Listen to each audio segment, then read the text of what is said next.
Hello, everybody. Welcome again today. So, today I have with me somebody really, really interesting. She has a 14-year experience. She's a certified body language coach, and she's from Mumbai, and she's also a founder of 𝐕𝐢𝐝𝐻𝐡𝐢. So, welcome, Deepak Kaur. Thank you so much, Vidhi. A very good evening to you. Very good evening. So, Deepak, tell me something about what you do, and like, can you introduce yourself a little bit more than what I did? Sure, I can. Hi, good evening, everyone. My name is Deepak Kaur, and I'm from Mumbai. I've been into corporate training since past 7 years, and prior to that, I was working in the aviation industry, where I have worked with organizations like Kingfisher Airlines and Singapore, where I was based in Singapore, and have seen around more than 45 plus countries in that tenure of 3 years. In 2014, I quit my career. I came back to Mumbai to become an entrepreneur. I always wanted to be a boss for myself. And I started this organization called as 𝐕𝐢𝐝𝐻𝐡𝐢 𝐓𝐡𝐚𝐤𝐤𝐞𝐫. Vidhi, we are into corporate learning and development. Started as a trainer, started building team. I spearhead projects with a lot of organizations. And being a body language coach is something which is my passion hobby, something which I've been practicing it for years now. Certification was just to get more, credentials to it that, okay, I have a certificate. But more than that, it's more of an experience that speaks through my coaching. Correct. Yeah, so that's about me. That's wonderful to know. So, Deepa, tell me, why is body language such an important thing about a human? Like, when we are talking to people as a part of image, why is it such an important part? Right.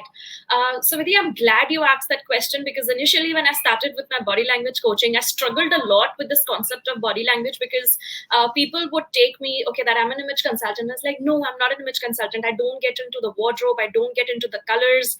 And, I don't get into body types. Then they thought when I spoke about lie detection that I could be an NLP practitioner. I am not an NLP practitioner, but I've read a lot about NLP.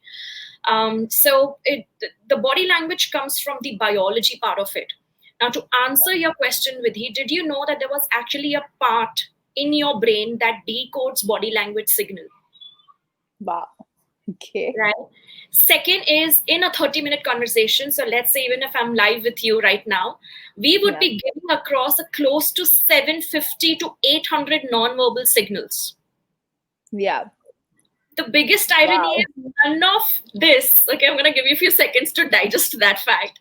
Now, none of this is taught to us in educational system. One is at the mercy of either someone has a hobby like me, so they read a lot about body language, but nowhere this part of the brain or the muscle is developed.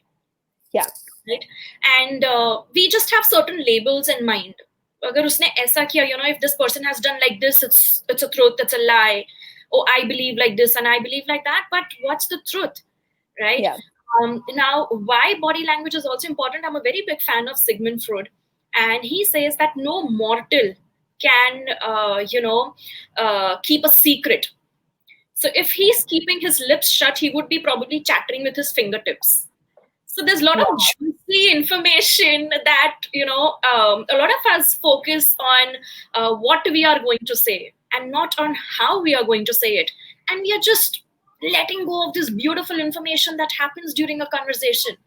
That is why I feel body language is important, because it's not really about what you say, how you say it, and majority, like more than 60% of our communication is non-verbal.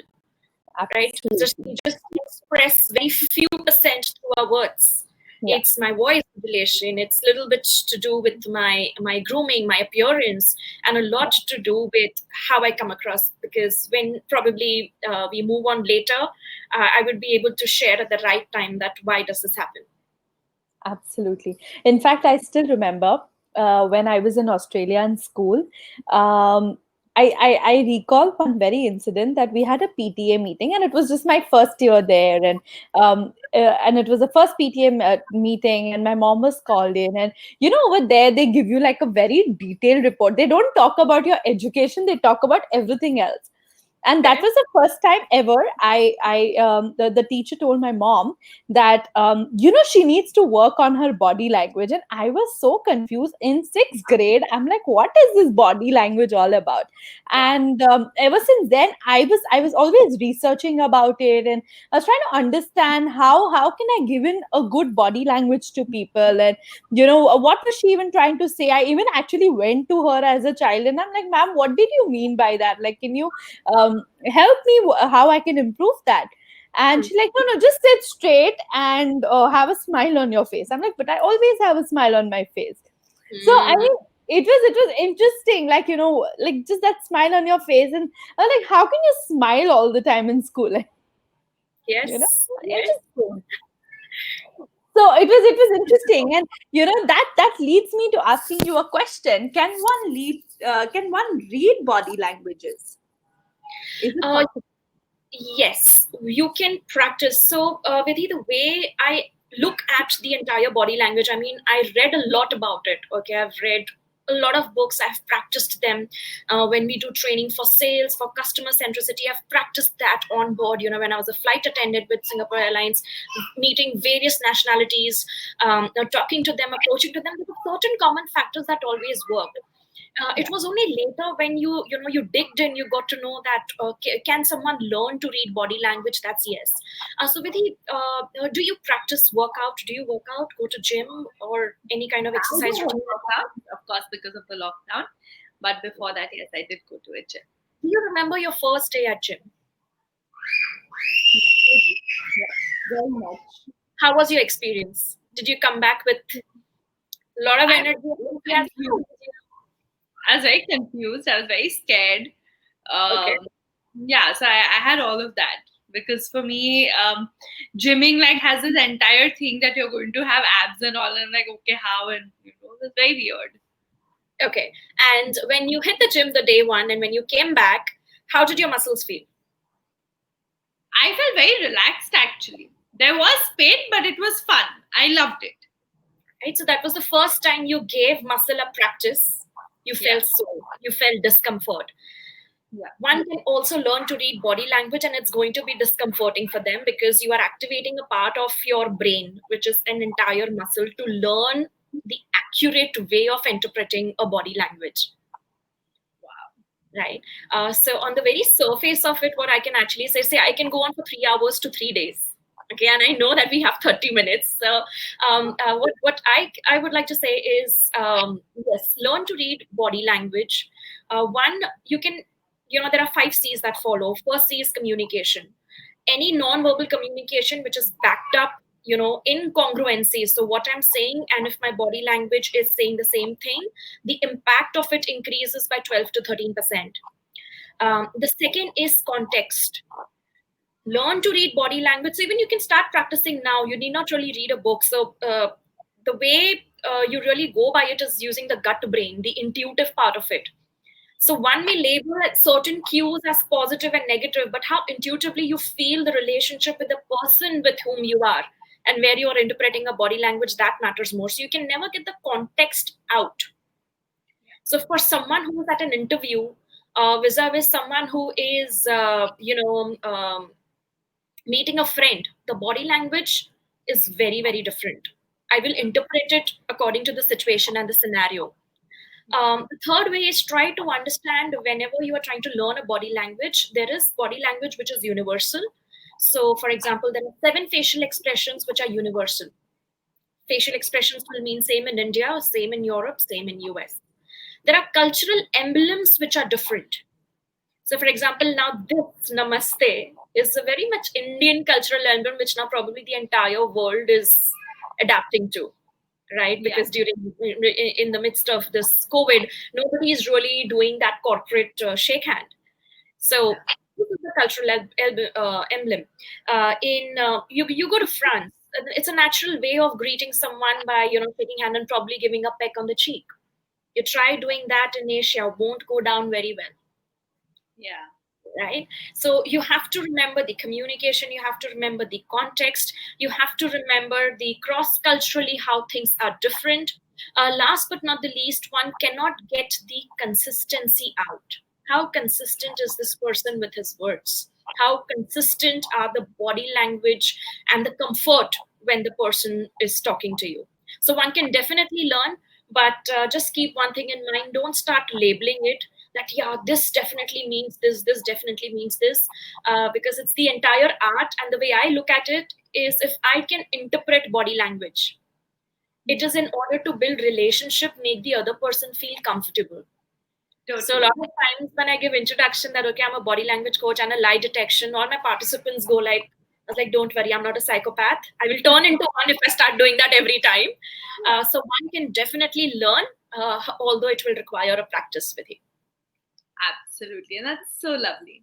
So, Entrepreneur Excel is asking how to read body language. How to read body language? Well, there are a lot of aspects to it. So is this Namrata ma'am by any chance? Yeah.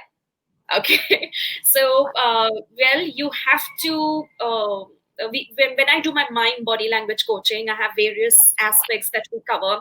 How does one has their eye contact in place, their hands in place, the way they sit, the way they walk, and their voice modulation. A lot of aspects go into reading a body language. Just to start off with, is I can just give you a simple differentiation with which is the smile, Vidhi. So a person can fake a smile, and the thing about our brain is, as far as we can see it happening, it exists. Now, is the person really genuinely smiling at you? How do you find out? How do I know that this person is really happy to meet me or they are faking it?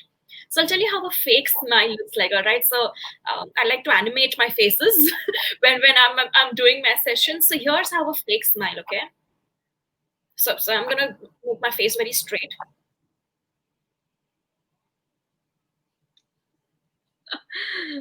Absolutely. Appears smiling, but was I really smiling? Yeah. This is what happens at offices or with people you don't really like, and you still have to talk to like your boss and all of them. So that's a very interesting way to decode a smile. And which smile is a genuine smile? The one that you're having now? Well, you say it.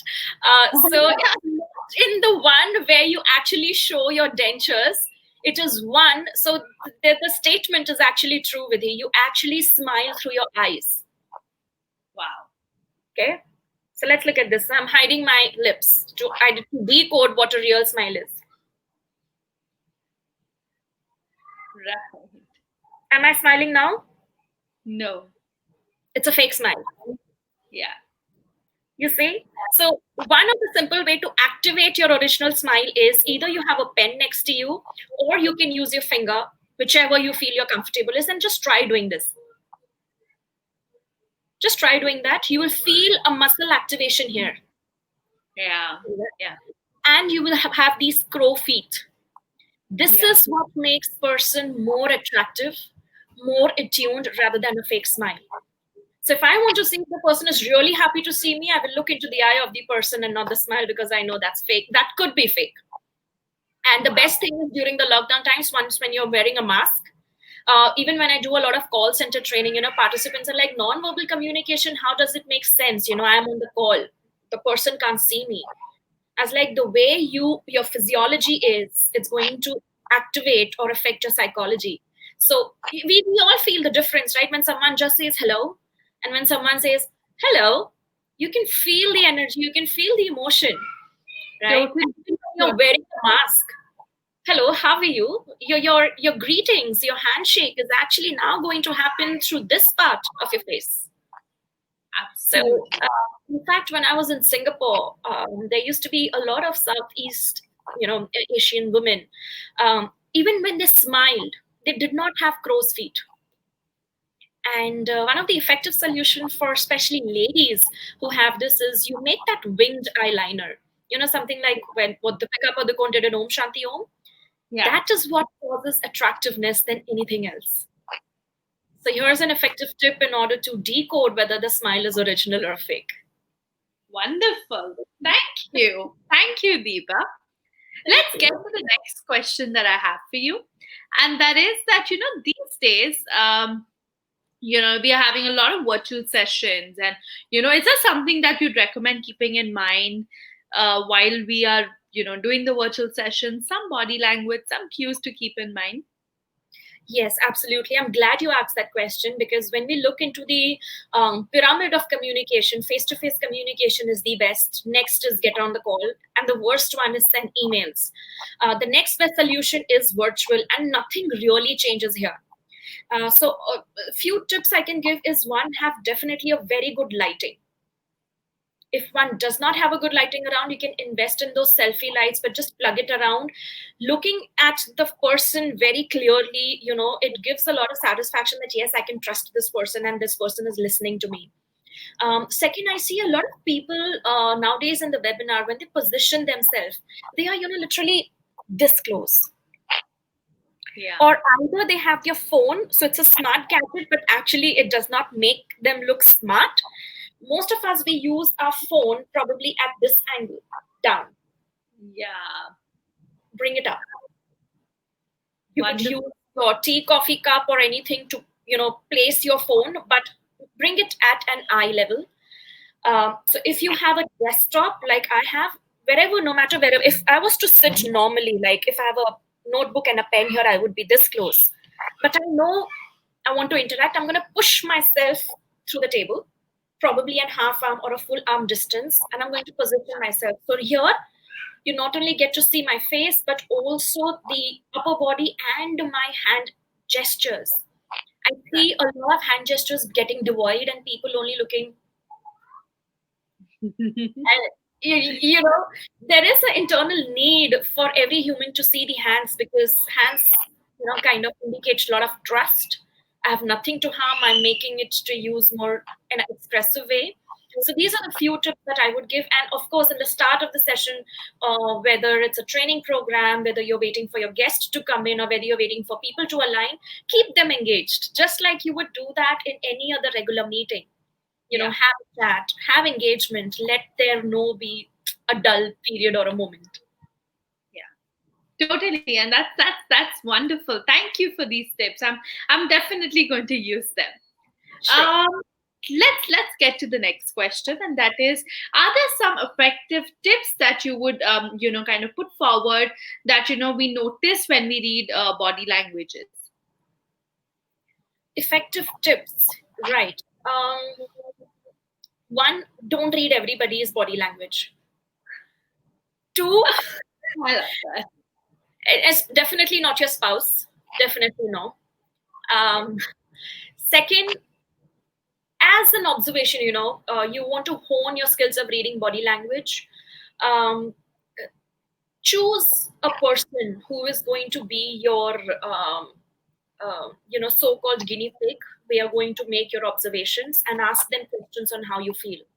So for that, you need to develop is effective listening skills and questioning skills.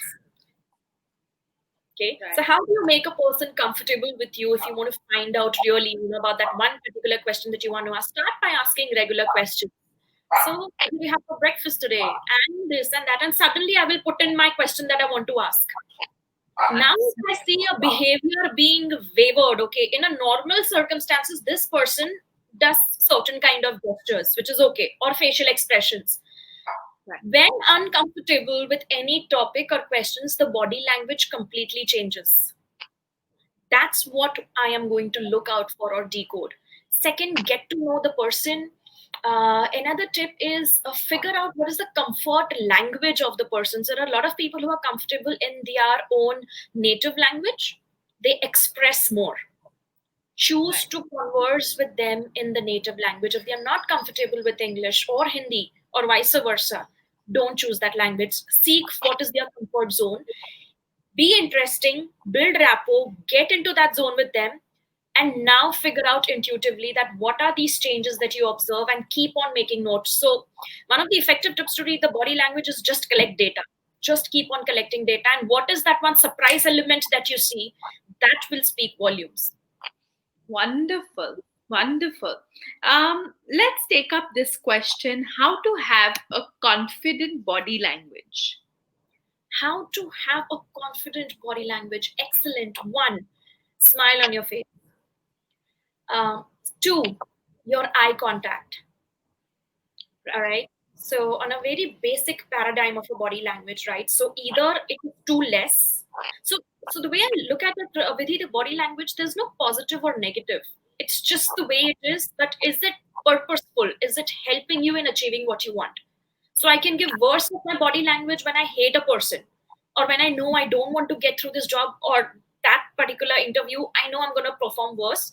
There are certain body language and gestures that you can do where you know you have delivered worse, but the same thing can work for you as well, Absolutely. right? So in order to appear confident, one is smile, and second is your eye contact. So either you avoid an eye contact, which will make you feel less confident that you're avoiding someone, or either you give too much of eye contact, you're going to scare the person away because it's as good as staring. If I Right. look at Vidhi only, okay, let's say it was a face to face conversation and I'm continuously staring in your eye, it would make you feel uncomfortable that, okay, why is she not looking anywhere else? Now, Yeah. in the quest of looking anywhere else, you know what people do? They look up at the ceiling and they look down at the floor and they start looking, okay, there's something kept on my shelf, and they don't look into the eye. So, here's an effective tip to come across as confident. In the conversation that you're having with a person, hold the eye contact for around 60 to 70% of the time. Right. What do you do for rest of the 30% is don't look at the ceiling, your watch, or don't look down at the floor. You can just drift 10% through nearby eyes, either the forehead or the two earlobes. Max to max, you can go is 10% more on this zone.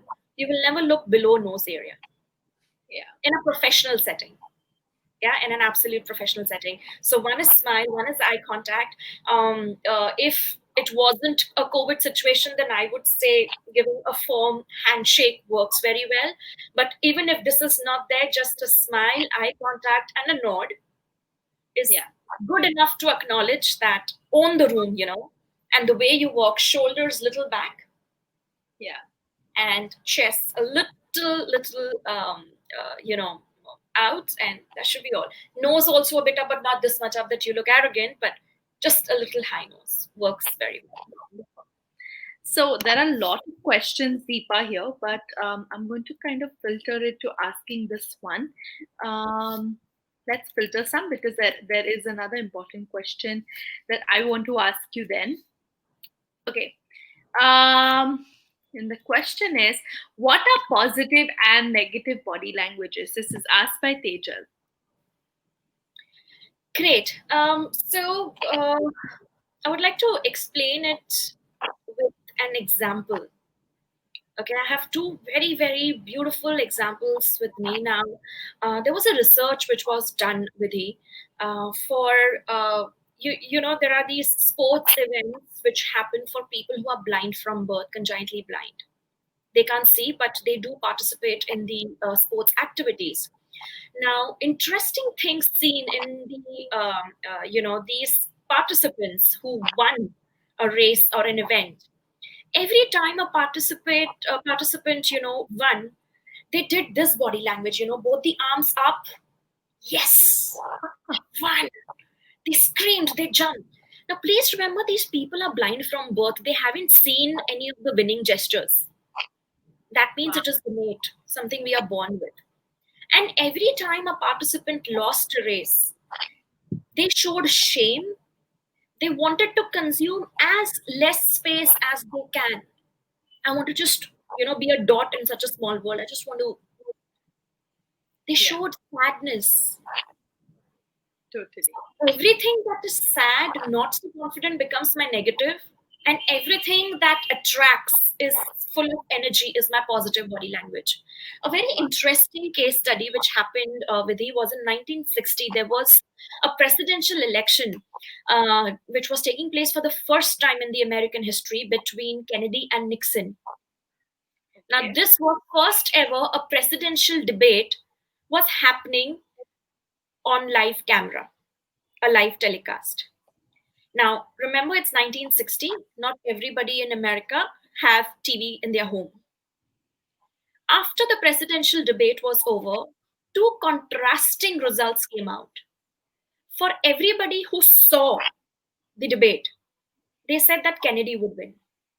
And for everyone who heard the debate, they said that Nixon would win. How is this possible? Because one was viewing, so the videos are there on YouTube. They are around for 1.5 hours, but you can just watch it in first 5 to 10 minutes, and you can figure it out, the crux of it. So one is the dressing of the person. Kennedy is dressed up in absolutely black, full power dressing. He has been working out. He's eating right, sure of what he wants to say, and the body language that he showed during the interview was so sure, was so full of confidence, right? Whereas Nixon, just weeks before he was hospitalized, he was on antibiotics, he had a knee surgery. So the way even if he's sitting on the chair, it looks like a runner stance. So a confident look on the chair is where you're balancing both the body weight or the feet weight on both the legs. A runner stance is where you have your 1 feet ahead.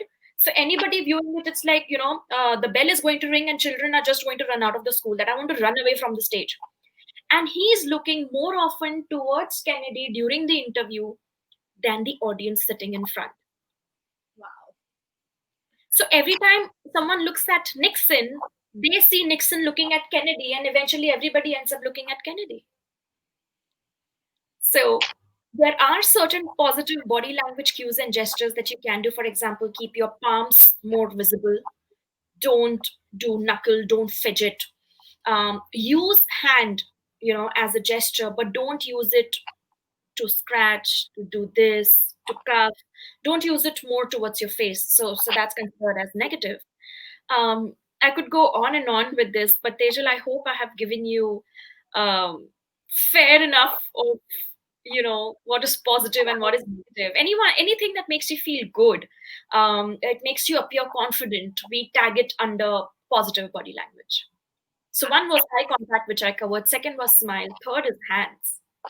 So watch out what signal are you giving out. So verbally I may be saying, Vidhi, absolutely, I'm aligned with you, yes, but definitely Vidhi, this work will done. Just imagine Deepa muted and see this. My answer is no. Absolutely. So Deepa, tell me one thing. Why should people hire a body language coach? And if you can give in your details, and you can let people know how is it that they can contact you along with that. Okay, sure. Why would someone need a body language coach? So I can just give you a few of the coaching clients that I have done. I won't be able to take their names due to the NDA. But let's say there's a transition in the career. Okay, so let's say someone who was an executive but now is the manager of a team of 20 to 30 people. He's now their manager, not a subordinate anymore. If the person still continues to communicate in the way a subordinate does, nobody is going to listen to him or take him seriously. Now, the look and feel, the communication, you have to be different. You have to be 2-3 notches up. Let's do that. Our parents are always, in that race with us that, no, I am a parent. You have to listen to me. Yeah. What is it that they do? Their body language is always much more stronger, much more powerful. And kids are much more subtler. So that's the kind of message we are going to give. Someone would need body language coaching services in the transition of the entire career. So I have had people who were government officials, moving into politics, enhancing public speaking skills. I interact more with females and I'm not feeling that comfortable. How can I approach, more safe to them? How can I communicate more and more expressively to them? What is it that I need to know about the other person? So right from public speaking to how you appear to others, what is the kind of feedback you have received. We work very, very holistically. We set goals. I almost do my analysis on around 14 to 15 parameters of the personality of the person. And my target is not only to improvise the life of the person in the professional life, but also in personal life. So a couple of times post 4th or the 5th session, I have the family members calling up and saying, what the hell did you do? Why? This is for the first time I have seen my mother smiling and so happy and so accommodative of others, which we never saw in so many years. So that's the kind of impact. So not only body language, I look into their personality traits. We do assessments as well, and